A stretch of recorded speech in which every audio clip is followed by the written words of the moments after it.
Hey guys, and welcome back to the channel.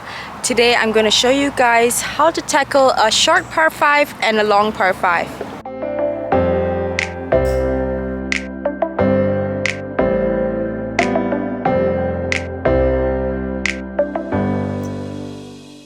Alright, so essentially what I'm going to be doing today is I'm going to be playing the exact same par 5, one of it from the furthest back tee and one of it from the furthest forward tees. So from the far back here is 627 yards. So for somebody who hits it about 250, that is a long ways to go. So right now, what am I thinking about the tee shot? So if you look out there at the tee shot, there's quite a bit of a narrow fairway because the left side is entirely covered with trees.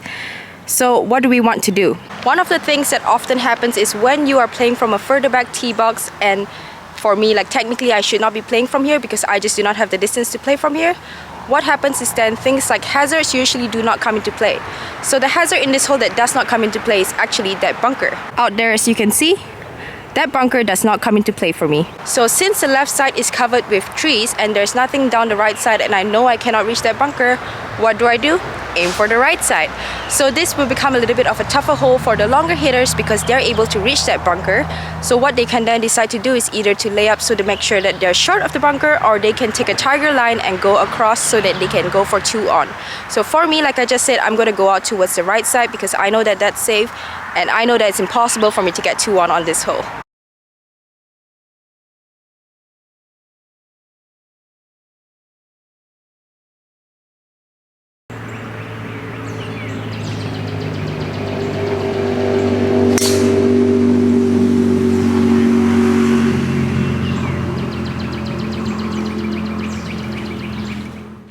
So I've driven all the way up and it's a whooping, well, it's 448 yards from here. So it's a long ways up from where we teed off back there.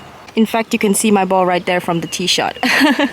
So anyway, from this perspective of this tee box, that bunker is definitely out of play. But what now comes into play is another tree down the center of the fairway. So right there, that tree comes into play. So let me go shoot it because for this tee box, it's definitely going to be a 2 on par 5.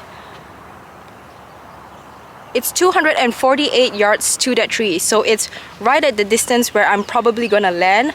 So I definitely want to go either left or right of that tree. So choosing an aim here is important because if I go behind that tree, it's gonna be redundant for me to hit a long tee shot because I'm still gonna have to lay up. There's no way I'm gonna be able to go around it because it's just gonna block your entrance into the green. So even though this fairway slopes right to left, I'm actually going to aim for the left side of the tree because I feel like if I hit it down the right side, there's a chance that it might still bounce towards the tree. Whereas if I hit it down the left side, I'm probably just going to have nothing blocking me, and either way it's a short par 5. So I just need to get it out there with an angle to be able to go for the green. I don't really need it to be perfect in the center of the fairway or anything like that. I just need it to be in play.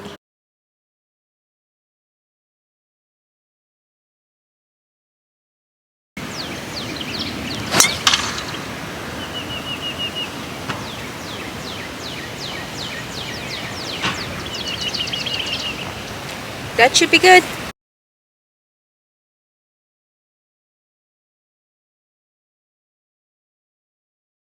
So because the first tee box that I teed off from was so far behind, I still got 347 yards to the green.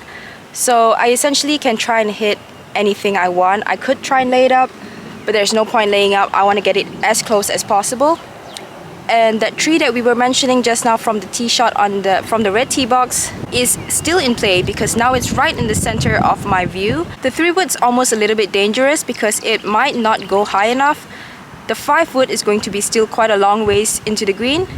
My option is either to hit a 5-wood and try to smash it, play a draw so it goes further, or to hit a driver, which is probably going to be low enough that it's not going to touch that tree and just let it cut.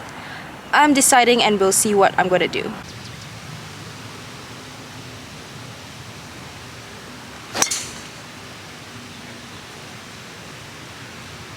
So I decided to go with a driver, but that was just because I felt like I could do it. I felt confident enough. Don't forget that when you can't go for a green in 2 for a par 5, play it as a 3-shot hole. Don't think about it necessarily as you want to hit it the furthest possible. For me, I wanted to hit it the furthest possible because I knew that I would be able to control whatever I hit. But if I stood over the ball and I did not feel comfortable, I would have just laid up. Personally, I always feel like for par 5s, the closer you get, the better. But again, that depends on you, that depends on what you feel the most comfortable with. It's a 3-shot hole anyway, so it does not matter what you hit. Just make sure that it's going to be something that's going to be on the fairway. So my second shot from the red tee box, it's only 193 yards to the pin. It is an elevated green. There are bunkers in front, so I don't think I want to hit this short. Right now I'm between a hybrid and a 5-wood. I'm thinking I'm probably just going to try and cut the 5-wood so that it lands a little bit softer. And if anything, I'm just going to aim it left of the pin and just get it up there, because this is a 2-shot par 5. So for me, getting it close to the green in a good position is important. But first of all, we want to get the distance right so that we are pin high, and that will give us the best chance to, you know, not necessarily only make an eagle, but to make a birdie. Sometimes I feel like instead of thinking about this as a short par 5, what I can think about is it's a long par 4, because then you kind of get that whole mentality of like, I need to make birdie on this hole out of your head, and just focus on hitting the shot that you need to hit.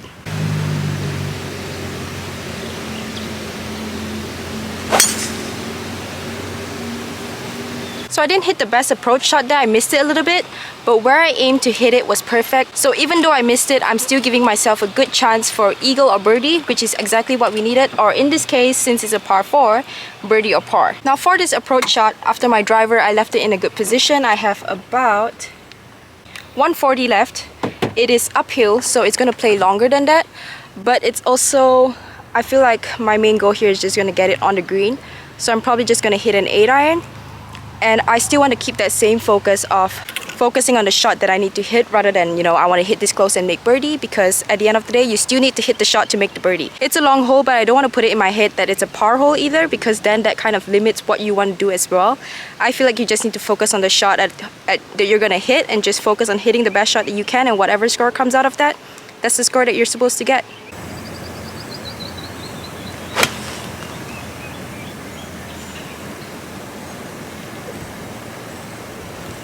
That's a good shot.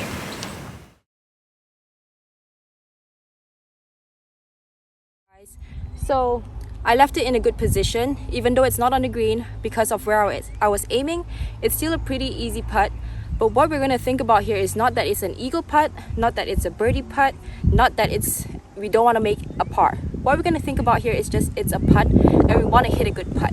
When we start thinking about what we don't want to do, or what we want to do, like such as we have to at least make a birdie, we are giving ourselves unnecessary pressure, and it's making us not focus on what we want to do, not focus on the process, but focus on the score. So we're just going to think of this putt as a putt.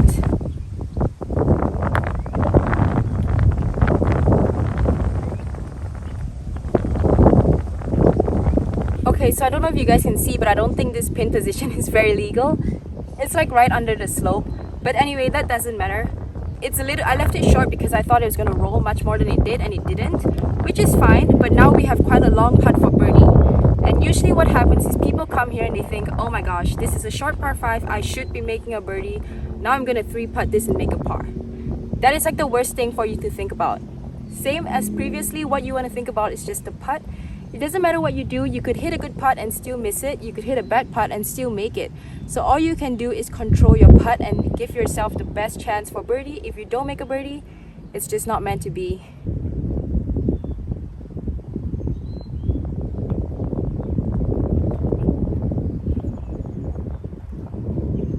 So fortunately, we were able to make the birdie there.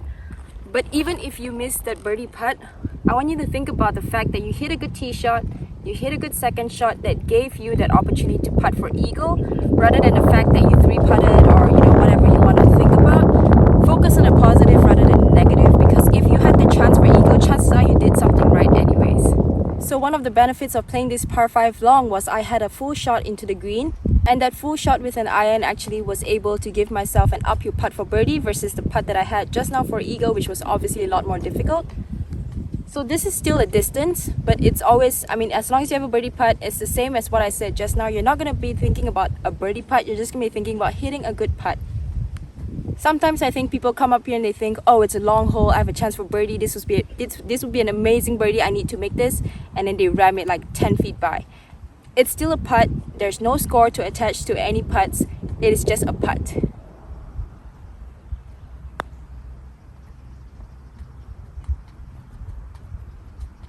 So that was pretty weak. It was really low. I didn't expect it to break that much, but we still have to make this putt for par. So let's focus on the next putt. Alright, so I hope you guys took something out of that video. I think in summary, what I want to say is that there is no score attached to a hole. Yes, a hole is a par 4, a par 5, a par 3, whatever it is, but there is no score attached to it. All you can do is hit the shots that you need to hit to get a score that you want, but you cannot determine what score you're gonna get. You know, an easy hole, you can make a bogey on an easy hole, you can make a birdie on a difficult hole. So there's no score attached to any single hole.